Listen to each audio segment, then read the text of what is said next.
언제든지 주 뜻대로 사용하여 주소서. 우리 앞뒤 좌우로 축복의 인사를 나눕니다. 하나님의 소원을 말하는 성도가 됩시다. 하나님의 소원을 말하는 성도가 됩시다. 우리는 많은 말들을 하죠. 그러나 하나님이 원하시는 말을 해야 돼요. 또 우리는 많은 생각을 합니다. 근데 하나님이 원하시는 생각을 해야 돼요. 또 우리는 많은 일들을 해요. 근데 그 일이 하나님이 원하시는 일이냐가 너무 중요하죠. 오늘 예수님이 어린아이 하나를 데려왔다 그랬는데 오늘 우리 교회에 어린아이가 이 말씀을 어떻게 아셨는지 어린아이가 왔어요. 이게 참 보통 축복이 아니에요, 우리 교회가. 저 어린아이가 뭘 알겠습니까? 뭔 생각이 깊겠습니까? 그리고 뭔 능력이 있겠어요? 지식이 있으면 또 얼마나 많은 지식이 있겠어요? 저 아이는 지금 우리 김유영 성도님이 얘기하는 대로 그냥 따라가는 수밖에 없어요. 이따가도 말씀드리겠지만. 그래서 예수님이 이 어린 아이를 비유를 하는 것입니다. 대통령과 함께 있다고 하면은 그 사람을 다르게 보겠죠. 그 사람을 관심이 보고 주목받는 사람이 되겠죠. 어린 아이하고 가까이 지낸다고 하면 그 아이 가까이 지내는 사람은 별로 관심이 없을 거예요. 이 본문을 보면서 이 어린 아이에 대한 부분들을 많이 생각했어요. 사람들은 주목받기를 원해요. 사람들은 인정받기를 원해요. 사람들은 다 잘되기를 원해요. 인정받고 잘되고 주목받는 그 부분들이 구원과 생명과 하나님의 소원과 상관없는 일이라면은 그거는 그 사람이 지금 잘못된 삶을 살아가고 있다는 것입니다. 많은 사람들이 세상에 잘 되는 사람, 잘 나가는 사람 보면은 부러워합니다. 그런데 그 부러움의 내용이 더 중요한 거죠. 어떤 내용이냐는. 겉으로 보기에는 문제없이 보이지만은 조금 대화를 깊숙이 나누어 보면은 문제투성인 것을 우리는 확인을 합니다. 전도 현장에서 많은 사람들과 대화 나누지만은 아무 문제 없다고 그래요. 그런데 대화를 나눠보면은 문제가 하나하나 그 사람 입으로 스스로 고백하는 것들을 우리는 볼 수 있습니다. 저는 이 본문을 보면서 예수님이 지금 자기가 고난을 당하고 죽고 다시 살아날 것을 얘기합니다. 그런데 제자들의 관심은 누가 크냐라는 거예요. 유대의 왕이 될 것이라는 거예요. 이스라엘 왕이 될 것이라는 거예요. 제자들은 지금 예수님이 왕의 자리에 올랐을 때에 자기들이 누가 제일 윗자리에 차지하느냐 거기에 관심이 있어요. 아니 사람이 지금 죽는다라고 얘기하는데 자리를 다툼한다라는 것은 이건 진짜 완전히 세속적이고 세상적인 그런 생각에 사로잡혀 있는 거예요. 어쩌면 이 지구상에 살아가는 사람들이 다 그럴 겁니다. 오늘 누가 가장 큰 자인가? 라는 말씀 제목입니다. 첫 번째, 예수님을 그리스도로 영접한 사람이 가장 큰 자입니다. 말씀을 계속 보겠지만은 이 말씀이 나에게 믿어져야 돼요. 영접이라는 것은 받아들임이라는 그런 뜻을 가지고 있잖아요. NIV 영어 성경에 보면은 웰컴이라고 번역이 되어 있어요. 그러니까 우리가 어디 해외 갔다 오면 우리 또 참빛 교회면은 웰컴 투 참빛 교회 이렇게 한단 말이에요. 우리 참빛 교회에 오신 것을 환영한다.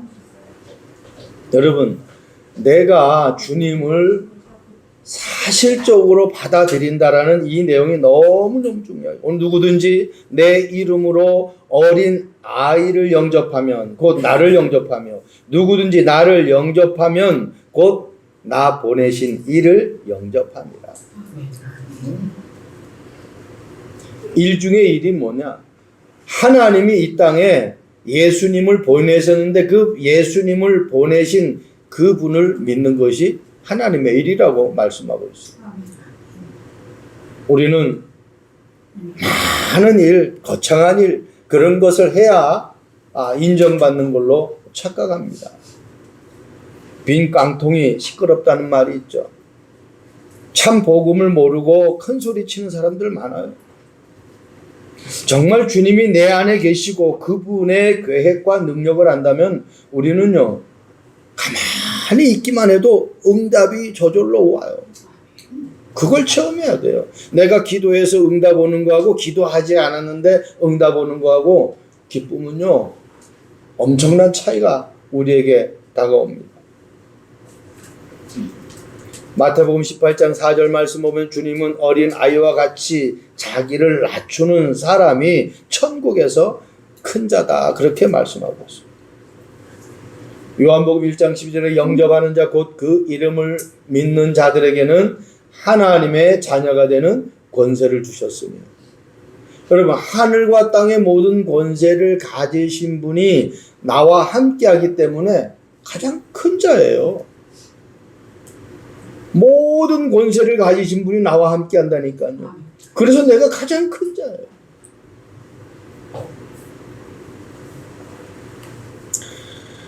그 말은 내 안에 성령으로 함께 하신다라는 그 말은 그분이 나를 책임지신다.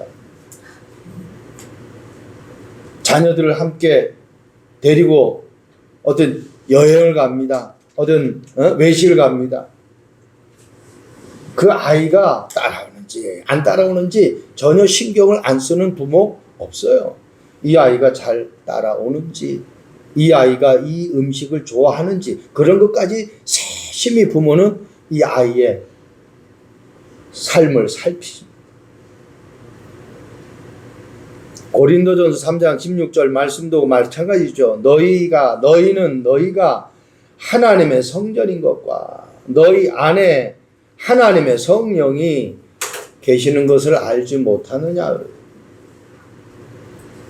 여러분 내가 누구인지를 모르면 다 놓치는 거예요.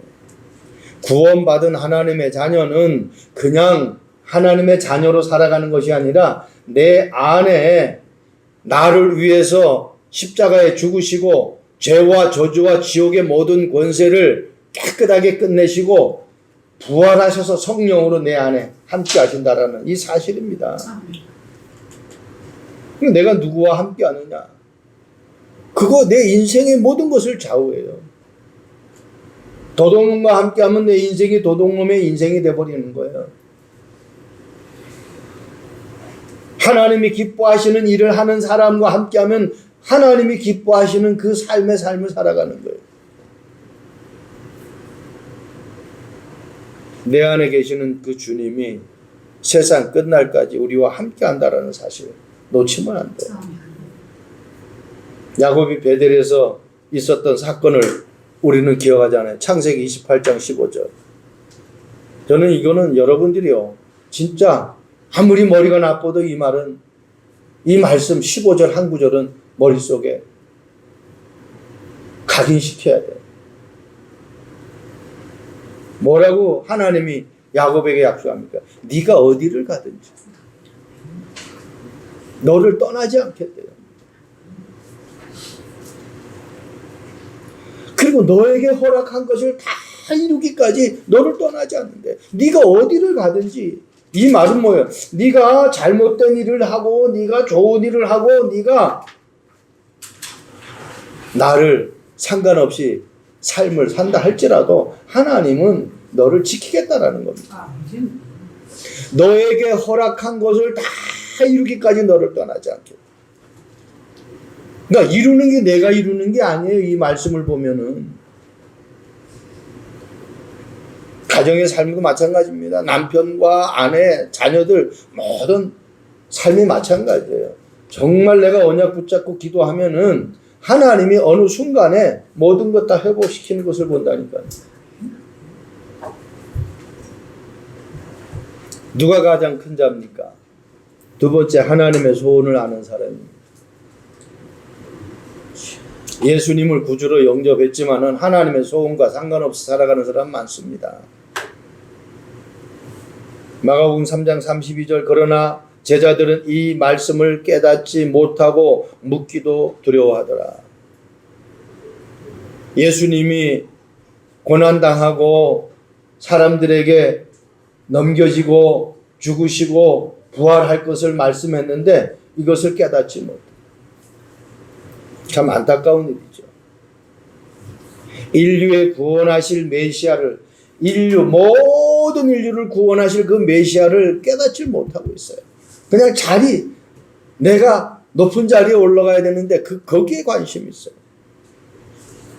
예수님은 말씀하시죠. 무엇을 먹을까, 무엇을 마실까, 무엇을 입을까. 그거 구하지 말라. 그거는 이방인들이 구하는 거예요. 그런 것 있어야 될 것을 주님이 다 아신다라는 겁니다. 그래서요, 하나님의 소원은 우리는 세계복음화 그렇게 얘기하는데 하나님의 소원은 세계복음화가 먼저가 아닙니다. 하나님의 소원은 복음을 먼저 이해하는 거예요. 제자들이 지금 예수님의 사역을 돕는데 이 예수님이 하시는 일을 이해를 못해요. 누가 세계복음하느냐? 하나님을 이해한 사람, 하나님의 소원을 이해한 사람, 하나님의 말씀을 깨달은 사람이 세계복음할 수 있는 거예요. 여러분, 어떤 일을 내가 할 때, 사업을 할 때 그거 내가 이해하지 못했는데 그 사업에 투자를 한다? 그건 다 말아먹자는 얘기죠. 그래서 어떤 내가 사업을 한다고 하면은 그 사업의 가장 밑바닥부터 가가지고 배우는 거예요. 그렇게 해서 나중에 내가 그 사업을 할 때는 예를 들어서 식당을 한다. 주방에서 설거지하는 사람, 홀에서 서빙하는 사람, 그 사람들의 마음을 내가 경험했으니까 다 알잖아요. 다 알기 때문에 그 사람들을 내가 통솔할 수 있는 거예요. 다스릴 수가 있는 거예요. 그러니까 주님이 어떤 분인지, 하나님의 소원이 무엇인지, 하나님의 관심이 어디에 있는지 이걸 모르면 세계복음화가 안 돼요.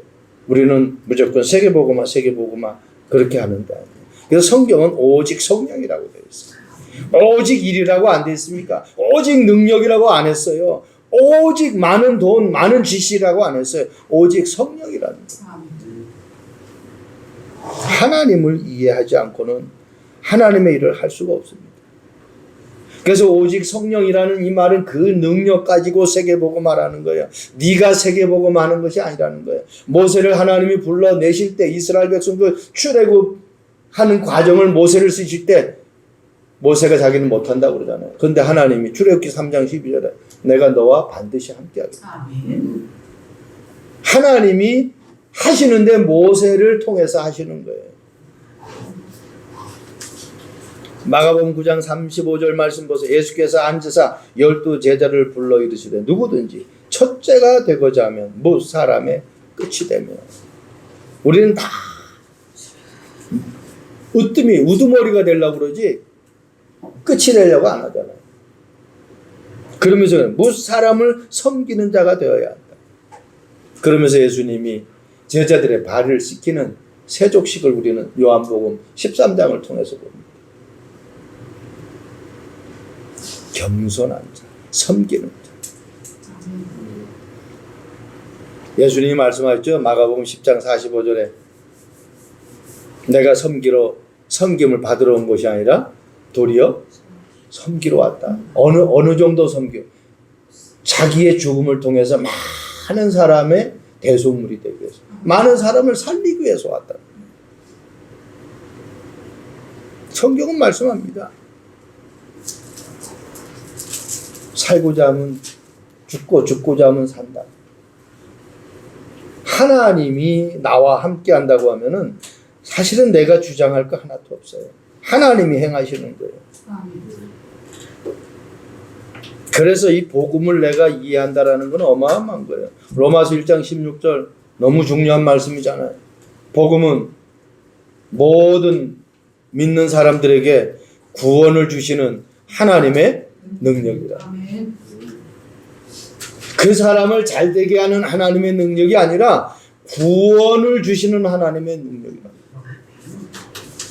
그 말은 복음은 다른 데 쓰임받는 것이 아니라 구원을 주는 그 능력에 쓰임받는. 그래서 복음을 모르면 안 돼. 그 말은 하나님을 내가 이해를 못하면 모든 거 이해 못하는 거예요. 예수님이 그리스도라는 이 사실을 이해해야 돼요. 여러분 사도행전 말씀을 쭉 읽어보세요. 초대교회 성도들이 전도할 때에 쓴 문구예요. 예수는 그리스도, 예수가 그리스도, 예수를 그리스도. 그렇게 성경은 사도행전에 기록하고 있어요. 그 말은 예수님은 이 땅에 그리스도로 오셨는데 그 그리스도가 하신 일이 하나님 만나는 길이고 죄 사함 받는 길이고 눈에 안 보이는 사단을 꺾는 그 길이라는 겁니다. 아멘. 사단을 꺾지 않으면 우리는 늘 속습니다. 죄 문제 해결되지 않으면 우리는 늘 죄의식에 사로잡혀가지고 아무것도 할 수 없어요. 여러분 정확한 길을 모르면 우리는 늘 방황해야 돼요. 그런데 하나님이 참 선지자로 그 하나님이 이 땅에 그리스도로 참 전시자로 그리스도로 참 제사장으로 그리스도로 참 왕으로 오셨다는 거예요. 이게 100% 믿어져야 돼요. 마가복음 9장 37절 말씀 보세요. 누구든지 내 이름으로 이런 어린 아이 하나를 영접하면 곧 나를 영접하라. 여러분 어린 아이가 뭔 능력이 있습니까? 어린 아이는요 능력도 없고 힘도 없고 아는 것도 없고 막 잔머리 굴릴 그런 아이. 여기 앉아 있는 저 아이가 막 잔머리 굴릴 수 있을 절대로 그렇게 못해요. 우리 신앙생활이 그래야 된다. 이 제자들이 잔머리 굴리잖아요. 누가 지금 최고 높은 자리에 올라갈 것이냐 거기에 지금 관심이 가 있는 거예요. 내가 하늘과 땅의 모든 권세를 가지신 그 주님을 알기만 하면 그 자리에 내가 그냥 있는 건데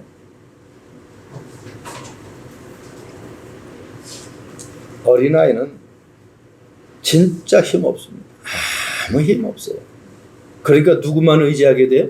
부모님만 의지하게 돼 있어요. 우리가 다른 것 의지하면 안 된다는 겁니다. 오직 그리스도, 오직 하나님 나라, 오직 성령 충만. 우리 교회 저기 써 있잖아요. 그냥 그리스도가 아니에요. 오직 그리스도가 아니에요. 여러분 그냥 예배가 아니에요. 오직 예배만이 내가 살 길이다라는 이 답이 나와야 돼요. 세상이 얼마나 좋은 거 맞습니까? 하나님 나라보다 더 좋은 게 있겠어요. 제가 처음 미국 가게 된 것이 여기 우리 오늘 대표 기도한 우리 장로님 때문에 LA에 가게 되었어요. 이게 거기 가서 간증하기도 하고 그렇게 했는데 제가 지난번에 말했어요. 완전히 천국이야. 그래가지고 미국 가려고 막 몸부림쳤어요. 막 어떻게 하면 미국 갈 수 있어? 열립니까? 안 열려요. 동기가 뭐예요? 복음 전하러 가는 게 아니라 야 너무 좋아. 차도 많고 집도 좋고 하나님 문 안 여시죠. 내가 이제 복음으로 준비되니까 그때 하나님 문 여시는 거예요. 전혀 갈 생각도 안 했는데 하나님이 문을 여서 한국에서 미국에 사역하는 목사님을 한국에서 만나 기도원에서 만나가지고 그 목사님을 통해가지고 제가 어떤 사람인지 모르잖아요. 자기 교회 한번 올 수 있으면 왔으면 좋겠다. 그 말은 뭐예요? 내 메시지를 좀 들어보고 싶다는 얘기죠. 와가지고 성도들의 사역하는 걸 딱 듣더니 목사님 가지 말고 그냥 여기 계시면 좋겠습니다. 아유 내가 지금 잠시 왔는데 준비도 안 했는데 어떻게 하냐. 내가 갔다가 다시 오겠습니다. 그래가지고 한국 들어와가지고 정리하고 미국 들어가요. 그러니까 뭐예요? 변호사한테 내 영주권을 신청했는데 8개월 만에 나왔는데 자기가 지금까지 수십 년 변호사 이 이민 이 수속을 받는 변호사 이 수많은 사람들을 핸들링했는데 그 변호사가 고백이에요. 선교사님 기도를 엄청 많이 하시나 봐요. 왜요? 그랬더니 8개월 만에 나온 역사가 없대요. 자기 변호사 일에 처음이라는 거예요. 아, 기도 뭐 내가 이것 때문에 기도. 하나님의 계획이 있으면 하나님이 급하니까 하나님이 빨리 할 수밖에 없는 거 아닙니까? 그랬더니 허허허 웃더라고요. 그렇잖아요. 내가 바쁜 게 아니잖아요. 복음을 전하는 것은 하나님이 더 급한 거예요. 그러니까요, 이 어린아이는 아무것도 할 수 없는, 그래서 부모님만 의지해. 우리 믿음 생활이 그래야 돼요. 하나님만을 의지해요. 제 페이퍼에다가 100% 내 인생을 주님께 맡기는, 인생이 안 되어지면은요, 그 99.99%만 맡겼는데 0.001%가 사단의 역사가 임하게 되면은 그냥 내 인생이 하루아침에 그냥 무너져 버리는 거예요. 하나님에서 오는 다른 거 아닙니다. 교회 다니는 거 아니에요. 하나님의 제자가 되는 거예요. 그리스도 제자가. 그게 마태복음이잖아요. 마태복음 28장 16절에서 20절 뭐라 하죠? 모든 민족을 제자 삼으라고 그러잖아요. 하나님에서 오는 치유예요. 마가복음 15장에 말씀하고 있잖아요. 내 이름으로 손을 얹은 즉 나음을 받는다 그렇게 말씀하고 있죠. 치유한 많은 사람들이 상처받고 있어요. 경제적인 상처, 인간관계의 상처, 여러 가지 살면서 상처받은 것들이 너무너무 많아요. 치유해야 돼요. 복음으로 치유밖에 안 돼요. 여러분 교회 나가다가 낙심한 사람 얼마나 많습니까? 누가복음이 기존 신자 살리라는 거 아닙니까? 누가복음 24장에 엠마오로 가는 두 제자 이야기 나오잖아요. 예수님이 그 제자들이 하는 얘기를 듣잖아요. 근데 그들이 궁금한 그 내용을 예수님이 풀어주잖아요. 그때 그들이 눈이 밝아져요. 예수님이 왕이 되어져서 자기들이 한 자리를 맡아야 되는데 예수님이 죽어버리니까 다 실망해서 자기 고향으로 다 돌아가는 그런 상황 속에 이야기가 진행되고 있어요. 예수님이 그 부분을 풀어주니까 이들이 마음이 뜨거워지고 눈이 밝아져가지고 다시 주님의 사역을 동참하는 것을 보습니다. 기존 신자 살려야 돼요. 이게 하나님의 소원이에요. 그리고 우리 저기 오늘 어린아이와 같은 그런 아이들도 요한복음 21장에 얘기하는 어린 양이지만은 어른인데 교회 온 지 얼마 안 된 이런 사람도 어린 양이란 말이에요. 왜? 하나님에 대해서 잘 모르잖아. 이런 사람들을 복음으로 하나 살려내요. 그걸 내 힘으로 하는 것이 아니에요. 제자를 세우고 치유하고 기존 신사 살리고 우리 후대를 살리는 그 일을 내 힘으로 하는 것이 아니라 사도행전 1장 8절 오직 성령 그 힘으로 하는 거예요. 결론입니다. 오직 복음만을 말하는 사람. 누가 큰 자냐? 오직 복음만을 말하는 사람. 왜? 복음만이 사단이 무릎 꿇게 돼 있어요. 복음만이 모든 흑암이 꺾임 받을 수 있어요. 복음만이 하나님이 완벽한 문을 여시기 때문에 그래요. 그러니까 복음이 아니면 안 되게 돼 있어요. 오늘 9장 31절 말씀 보세요. 이는 제자들이 가르치며 또 인자가 사람들의 손에 넘겨져 죽임을 당하고 죽은 지 3일 만에 살아나리라 것을 말씀하셨다. 그렇게 기록하고 있습니다. 여러분, 다른 것 말하는 성도가 안 되기를 바랍니다. 오직 복음만 말할 수 있는 성도가 되기를 바랍니다. 왜? 그 그리스도만이 사단을 꺾을 수 있는 능력이기 때문에 그럽니다. 빌립보서 1장 18절 말씀 보세요. 그러면 무엇이냐? 거칠애로 하나 참으로 하나 무슨 방도로 하든지 전파되는 것은 그리스도니 이로써 나는 기뻐하고 또한 기뻐하리라. 그리스도가 선포되어야 기쁨이 있다는 겁니다. 사도행전 8장 4절에서 8절에 말씀하고 있죠. 빌립 집사가 복음을 전했는데 그 성에 큰 기쁨. 복음이 아니면 절대로 기쁨이 우리에게 올 수가 없어요. 그 약속을 예수님이 이 땅에 오실 때 말씀하죠. 누가복음 2장 10절에 말씀하고 있잖아요. 온 백성에게 미칠 큰 기쁨의 좋은 소식을 전하러 왔노라 그러잖아요. 그 큰 기쁨의 좋은 소식이 뭐냐? 그리스도가 주 되심이라 그렇게 기록하고 있어요. 그리스도가 아니고서는 기쁨이 될 수가 없다는 것입니다. 여러분, 복음을 알면 알수록 내 문제가 치유 안 받는다라는 이 사실이요, 성경에 너무너무 정확하게 말씀하고 있어요. 하나님 떠난 문제, 죄 문제, 사탄의 문제가 창세기 3장이잖아요. 그걸 한 단어로 말하면 불신앙입니다. 하나님은 선악과 먹지 말라고 했는데 동산에 있는 중앙에 있는 나무 먹지 말라고 그랬잖아요. 동산에 있는 모든 실과는 다 먹되 중앙에 있는 나무만 먹지 말라고 그랬어요. 그런데 어때요? 안 믿잖아요. 사단이 와가지고 그거 먹으면 네 눈이 밝아져 하나님처럼 된다 그러잖아요. 그러니까 하나님처럼 되려고, 이 말은 어때? 내 중심이야, 내 중심. 자기 중심. 내가 하나님 되면 다 할 수 있어. 하나님의 약속을 안 했잖아. 이 사단을 꺾을 수 있는 것은 십자가 외에는 없어요. 그분이 부활하셔서 지금 나와 함께 그 그리스도를 선포하는, 그 그리스도를 아는 그 일 외에는 자기는 알지 않기로 작정했다는 거예요. 여러분, 그리스도 외에 다른 곳으로 되지 않는다라는 사실을 정말 언약으로 붙잡을 수 있기 바랍니다. 나는 포도나무에 너희는 가지라. 저가 내 안에, 내가 저 안에 있으면 이 사람은 과실을 많이 맺나. 나를 떠나서는 아무것도 할 수 없다. 내 스스로 알잖아요. 내가 주님을 떠나 있는지 주님과 함께 하는지.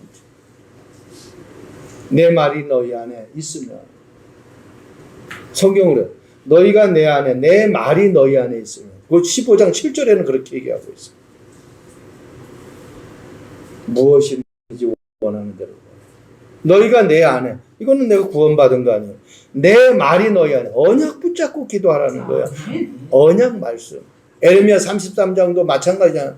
오늘 장모님 에레미야 선지자 이야기도 했지만, 에레미야가 시대 뜰에 갇혔어요.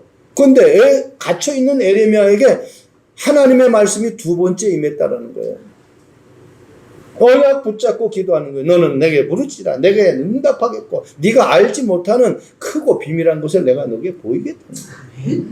그러면서 뭐라? 이를 행하는 여호와, 그 일을 만들어 성취하는 여호와. 내가 만드는 것이 아니에요. 그분이 계획하시고 그분이 진행하시고 그분이 마무리하시는 거예요. 이게 언약이라니까. 결론의 말씀입니다.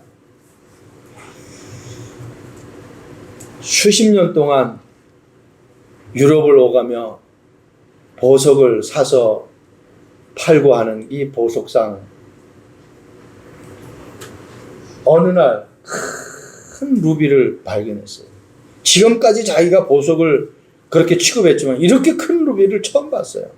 그래가지고 이 큰 루비를 산 거예요. 집에 와서 이 보석을 확인해 보니까 밑에 기스가 간 거예요. 그게 뭐 기스가 간 보석 아무리 커도 이게 무슨 가치가 있겠어요. 완전히 이 사람은 이제 완전히 실망에 빠져버립니다.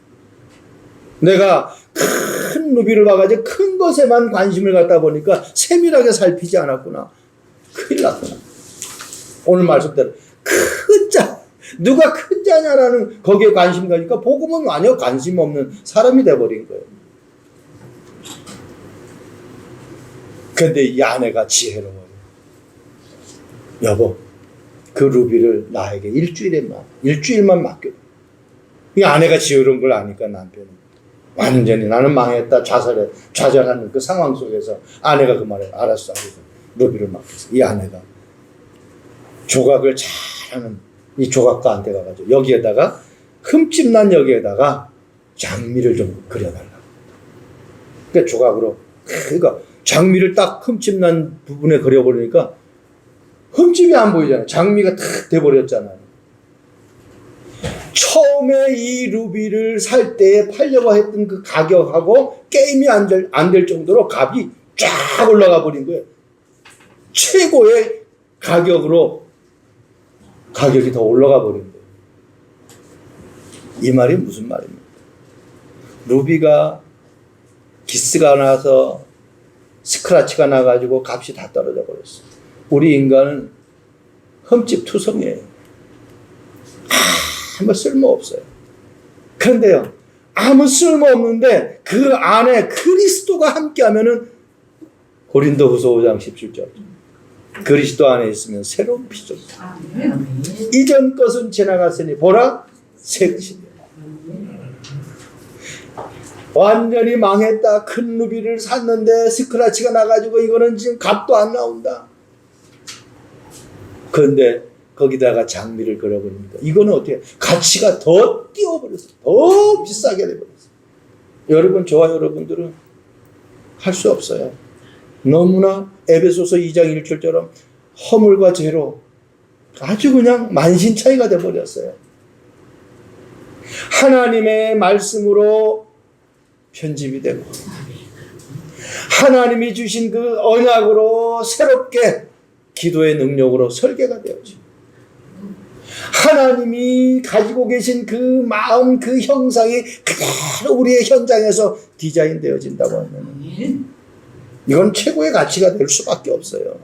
내가 열심히 해서 최고의 자리에 가는 것이 아니라 누구든지 거듭나고 새로운 피조물이 되고 하나님의 형상으로 회복되어지면은요, 사방에서 웰컴입니다. 웰컴. 서로 오라고.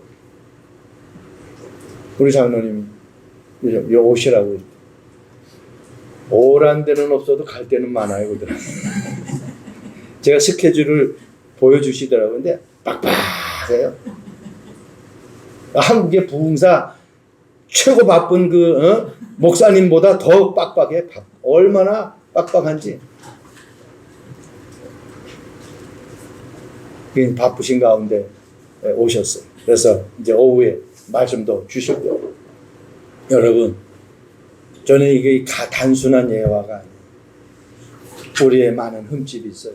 그런데 그리스도가 내 삶 속에서 편집되어지고 설계되어지고 디자인되어지면 우리는 하나님의 형상 그대로 다시 회복되어지는 거예요. 창세기 1장 27절 하나님의 형상으로 회복되어지는 거예요. 하나님의 형상으로 회복되어진 사람만이 1장 28절 다스리고 정복하고 생육하고 번성하는 그런 축복을 살게 되는 것입니다.